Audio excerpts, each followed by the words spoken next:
Okay, so remember the other day when I made that Mihawk video? I was talking about how Mihawk at some point probably sliced up an island. Like somewhere in the One Piece world there used to be one island, but now there's two, maybe three, maybe four because Mihawk came to town. I still think that's definitely the case somewhere, but we don't know for certain. But what we do know for certain is that there are other islands that have been divided or separated or split apart either by natural or unnatural means. On the unnatural side of things, we have the island of Punkhauser, which was divided almost perfectly in two after the epic battle between Aokiji and Akainu. And on the natural end of that, we have the island of Jaya, which used to look like a freaking skull, like a badass treasure island or something, but then the knock-up stream, this tremendously powerful current of water that erupts from the ocean floor, literally shot like 80% of this place into the sky. Now, I already did a Geography is Everything about Skypiea, so technically like 80% of this island has already been talked about, but the rest of the 20% that's still in the blue sea we've yet to discuss. So let's tackle that, because whether it's in the sky or on the sea, geography is still everything. I'm still petitioning the government to make Jupiter part of geography. I know what you might be thinking, like, geo implies the Earth. No, no, no. Geography is everything. It seems pretty cut and dry to me. It's a hard time convincing people.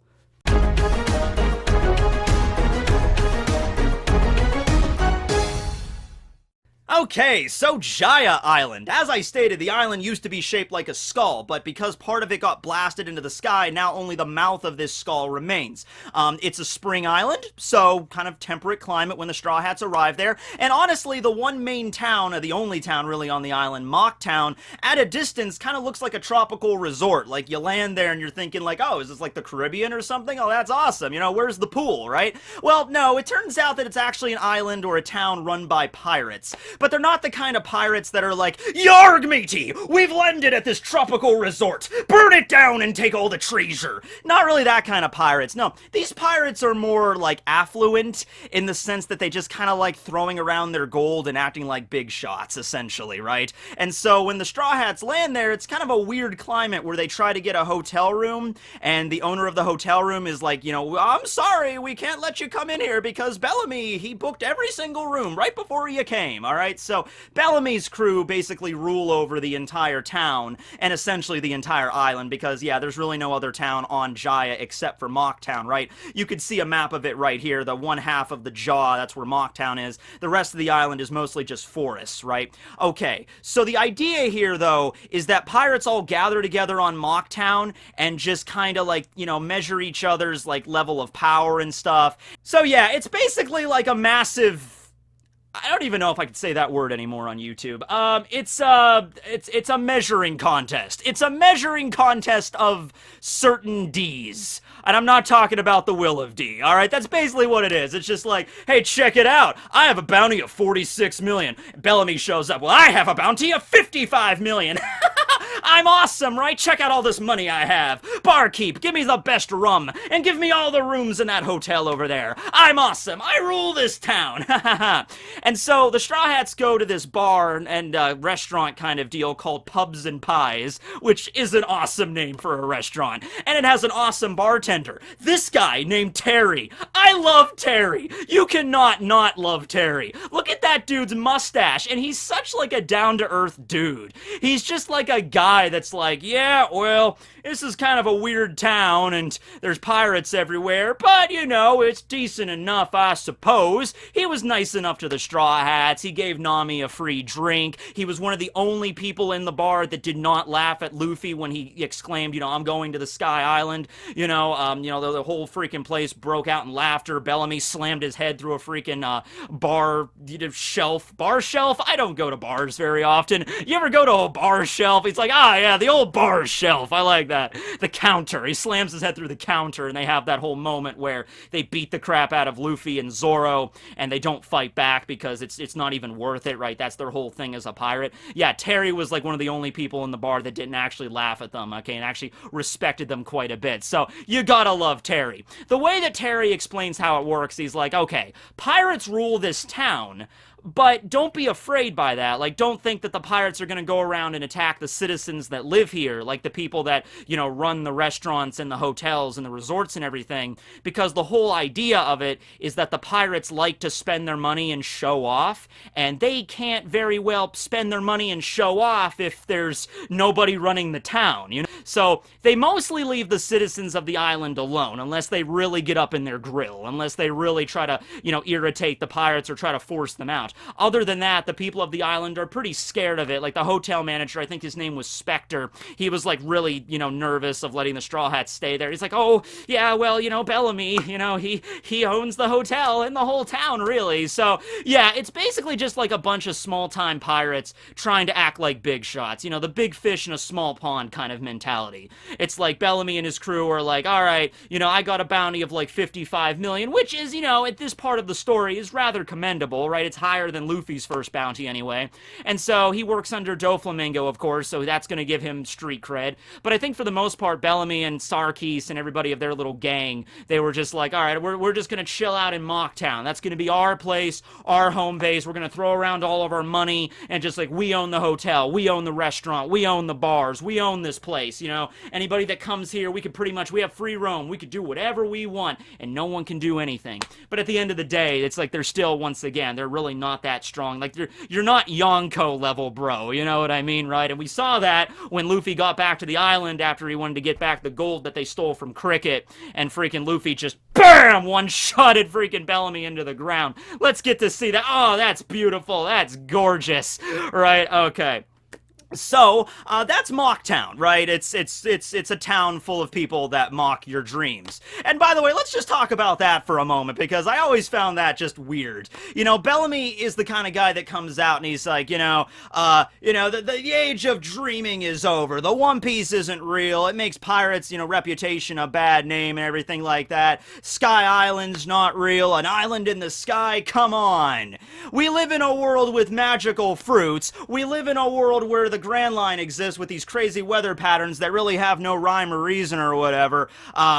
But yeah, an island in the sky? Impossible! Right? So I just find that funny. It's more, I think, about just Bellamy acting that way, and everybody else has to kind of play along, because if they don't, then they'll be enemies of Bellamy's crew. So Bellamy basically just spreads his ideology to the entire town. But anyway, let's talk about the other side of the island, which is more interesting, because this is where Cricket lives. Mont Blanc Cricket is the distant relative of Mont Blanc Noland, I believe. Noland is Cricket's grandfather's grandfather's grandfather. So that's like, 8 generations removed or whatever. Not removed, but 8 generations down the line. Cricket basically says, he's like, yeah, I don't really think I have a drop of his blood in my veins anymore, but I am a distant descendant of his, yes. And so the whole idea with Noland, of course, and I'm going to be planning a whole video on Noland. I've been planning to talk about Noland for a long time, just to make a whole video about him and his exploits and his journeys and stuff, and his backstory with Colver and everything.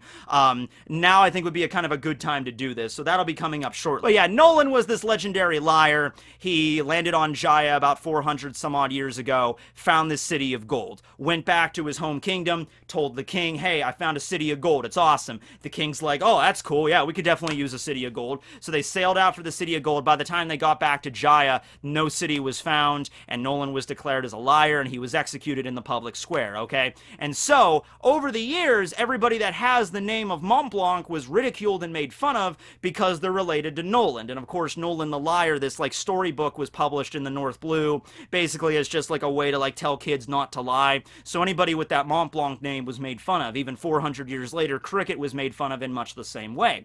So he decided, screw this, screw Noland, I don't care about him, I'm not living my life in this dude's shadow, this dude that lied 400 years ago, this is ridiculous. So Cricket grew up and he became the captain of his own pirate crew, and he set out to sea on the Grand Line. Now it's funny, because members of his family for generations have been trying to find the island where this, purported city of gold existed, to try to prove their ancestor right, and none of them could find it. None of them could find Jaya, because the Grand Line is pretty hard to navigate and all that stuff. But Cricket finds it completely by accident. He just stumbles upon the island with his crew like 10-something years ago, maybe 12 years ago now.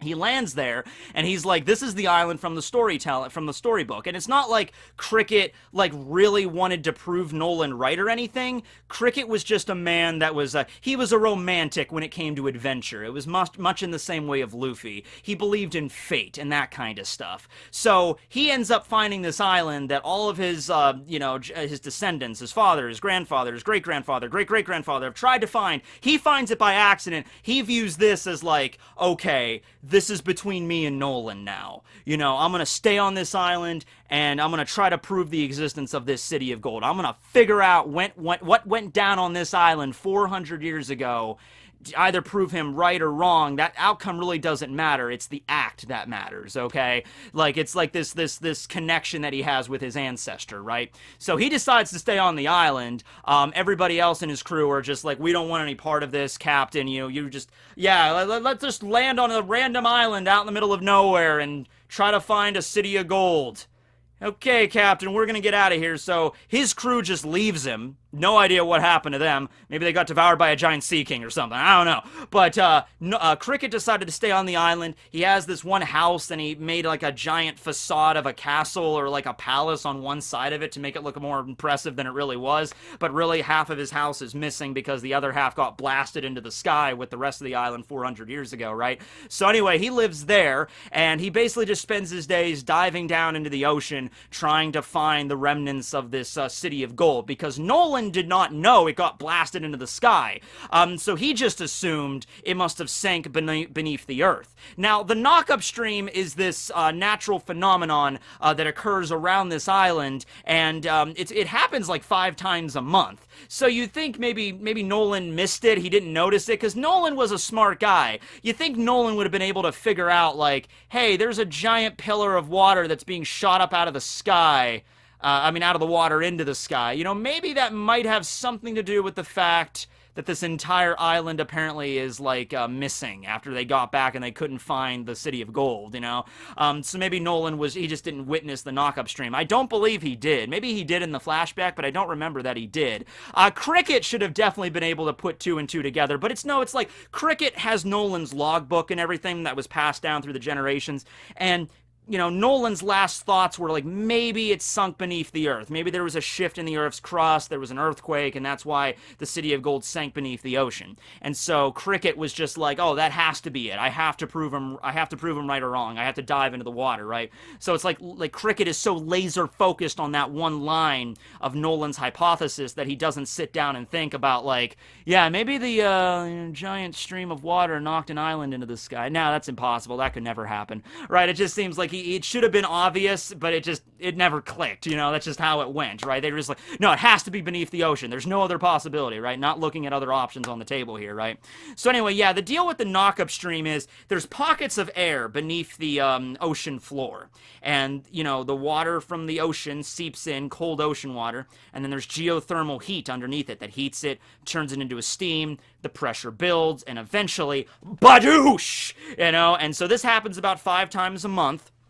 And they don't really occur in the same spot over and over again. There's like different areas, but you can tell where they're going to erupt from these cumuloregalis clouds, these giant clouds that are basically like fossils that are so freaking huge, and they form so high up into the atmosphere that it actually blocks out the sun when you're directly beneath one. So I really like the way that Cricket says it in the English dub. It's like he has a great voice, and he's just like, it turns a sunny afternoon, black as pitch. I'm like, that's a pretty good, black as pitch. I'm like, all right, that's a good way. That's a really kind of scary, mysterious way to say it. And I think Luffy even says, like, oh, so it's a mystery cloud then. And Cricket is, I'm gonna make that mistake over and over again. And Cricket's just like, yeah, that's the best way I could put it. Yeah, it's a mystery cloud, essentially, right? But if there's a sky island, that's probably where it is. So yeah, they have the plan. You know, it's like, find this cloud that blocks out all light, and then the next day, there's an eruption of this knock-up stream current, okay? So you gotta locate locate that, right? And so that's the whole thing that the Straw Hats have to do in order to get to Sky Island.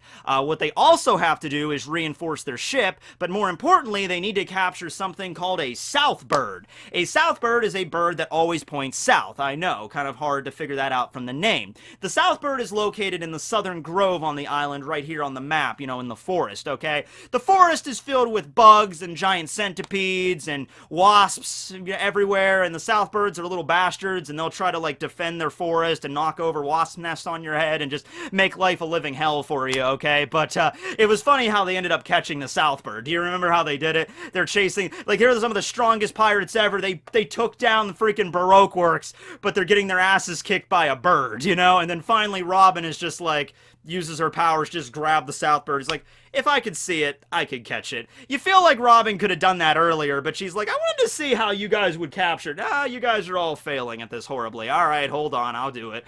And so the South Bird, there's also other native species. There's North Birds, there's East Birds, and there's West Birds. We didn't see them during the Jaya arc. We only saw the South Bird there. I would imagine maybe there's like another island where there's nothing but North Birds on, and then there was like a migration thing, and then the North Bird flew down, because the North Bird is female, and the South Bird is male, and they got together over the time skip, and they gave birth to the East Bird and the West Bird. So that's how that species works. You know, you get a North Bird and a South Bird together, and they make little East and West Birds, okay? The awkward thing is whenever you try to get other combinations, like if the North and the South Bird are the parents to the East and West, then how do you get a Northwest Bird? Yeah, a little awkward. Or you take the East and West Bird together and you get a East-West Bird. They have two heads, like the flag of Albania.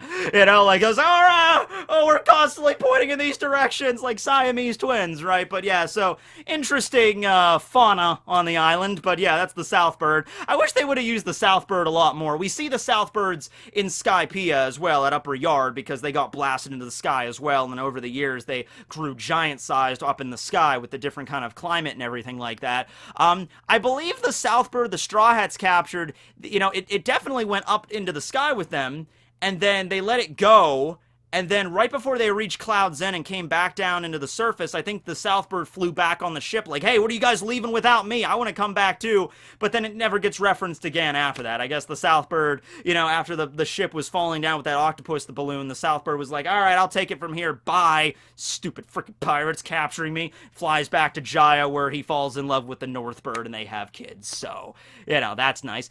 It's also the headquarters for the Saruyama Alliance. We had Mashiro and Shoujo that were these two, like, gorilla orangutan pirate people. Not really sure. They're just, like, ape-like human beings, or in Shoujo's case, orangutan-like human beings. Like, they're not, like, another species or mink or anything like that. They actually, no. If they had mink blood in them, that is something that might happen. You know, Mashira and Shoujo that were was it Shoji or Shoujo? I think it was Shoujo. You know, they might have some, maybe their parents weren't minks, but maybe it's like, you go back through their lineage a little bit, maybe their great-grandparents were minks at some point, and it just kept with them, right? That makes a lot of sense, actually, when you really think about it, right? Because they didn't have devil fruit powers, because they could swim and everything like that, so they didn't have, like, the gorilla fruit or anything like that. It's just, they were ape-like human beings, right? Alright, so yeah, that's the place, that's Jaya. Like I said, the more interesting part of it is, of course, the part that's up in the sky, but I already made a whole video about that. This was also the place, of course, where the Shandians lived, and you had those trees that had that illness, and so, you know, Noland, well, no, wasn't there an illness, and then the trees were the cure, and so Noland cut down the trees to make the cure, but then they got upset because those trees were like holy sites for the Shandians, and that's what, you know, created this misunderstanding between Noland and everybody, right? That's what happened there. So, yeah, like I said, Straw Hats don't spend very much time there, but it's an interesting island in its own right, and it had some really cool introductions. We got to see the moment between Luffy and Blackbeard. It's like, pirates' dreams will never die! You know, because Blackbeard's very similar to Luffy in that respect. Their first meeting in the pub when they were having the pie, and it's like Luffy eats the pie, and he's like, this pie is disgusting. Meanwhile, Blackbeard's like, this pie is delicious. And then Luffy has the drink, and he's like, this drink is delicious. delicious. Like, this drink is disgusting. So it's like they're two halves of the same coin is really, that was kind of an on-the-nose thing that Oda was trying to throw us there. It's like they're very similar in many ways, you know, so keep an eye out for themes relating to that later on. And then, of course, the whole story with Cricket and Noland, that was really interesting. I just rewatched the whole Jaya arc last night, so it's fresh in my mind here. And it's a pretty solid arc. I would say, if you haven't rewatched the Jaya arc, it's only like 5 or 6 episodes. If you haven't rewatched it in a few years, I would go check it out. It's a pretty solid little mini arc setting up for Skypiea. And it's funny because so many things are introduced at once in Jaya, you're wondering where this is going. It's like the Straw Hats, okay, they have to go to Sky Island, so they land at Jaya. You'd think it wouldn't be a connected island, but it is. They meet Bellamy, who later connects back to Doflamingo. Then they run into freaking Blackbeard. It's like, okay, where's this going? And then you run into Cricket, and then there's this story about Noland all of a sudden. It's like, okay, how does this all connect to Sky Island? You know, just like, and it all does. Oda manages to connect it all back at some point, right? Oh, and also, during the end of the Jaya arc is when we first get introduced to Whitebeard. Yeah, because there was that whole, like, where Rockstar from Shanks' crew delivers the letter to Whitebeard. We also get introduced to Dofi and to Kuma at Marijois, because that whole meeting, the Gorosei, I think that was the first time we got introduced to the Gorosei, because this was after Luffy defeated Crocodile. And that was really, this was a great moment, because in that episode, we get introduced to Dofi and Kuma, and we get to see their bounties, or their former bounties, because they were still warlords at this point. Doflamingo's former bounty was 340 million, which I think stood as one of the highest bounties for a very, very long time, was 340 million from Doflamingo, his former bounty. Kuma's was like 296 million. And then we cut over to Whitebeard, where we see Rockstar, and Rockstar's bounty as like a newbie on the Red Hair crew was 94 million. But then we get Whitebeard. Whitebeard's bounty wasn't revealed at that point, of course, but how freaking amazing. How much would it just blow your mind if we did find out about Whitebeard's bounty here? It's just like, oh man, Luffy's new bounty is 100 million. Whoa! Kuma's bounty is 296. Doflamingo's is 340? Whitebeard. 5 billion. 46 million. Back then, during the Jaya arc. Like, that would have, like... There'd be no one... Everyone would just be comatose right now. Every One Piece fan would just be like... and be knocked into the great One Piece coma crisis of 2004 or whenever the Jaya arc started, you know, just like, it's like we couldn't handle it back then, and Oda knew that we couldn't, right? But that would have been insane. Like, yeah, that's cute. 340 million, 100 million, that's real cute. Bam! Lands the sake mug on the freaking thing. Boom! 5 billion. You're a million years too young to be... Now you know why Whitebeard was so upset. Like, you know, Rockstar, this bounty of 94 million, this newbie on the Red Hair crew, arrives as like, hey, I'm a pretty good up-and-coming pirate. Here's a letter. Now you know why Whitebeard was so insulted by that. Like, Shanks is gonna send this little pipsqueak to deliver me a letter. Get the hell get off of my Moby Dick before, oh, I guess I could say it in that context. Get off of this ship. I don't even want to look at you, you know? Like, I was like, I'm so, just, before, you know, you don't make it back, just get out of here, right? Because I don't know, my patience is razor thin right now, okay? So now you understand, right? Makes more sense. All right, well, hope you guys enjoyed this video on Jaya. Yeah, that's another major island the Straw Hats have visited. So pretty much just Dressrosa, I think. I think after I'm done with Dressrosa, I guess also, I did a whole video on Totland, because I guess I could do a geography as everything on Totland, but I did like a 2-part episode on that, so it'll be a really condensed video. But other than that, I think I tackled most of the major islands the Straw Hats have been to, you know what I mean? Alright, so anyway, thanks for watching, everybody. This will be Tekking, signing out.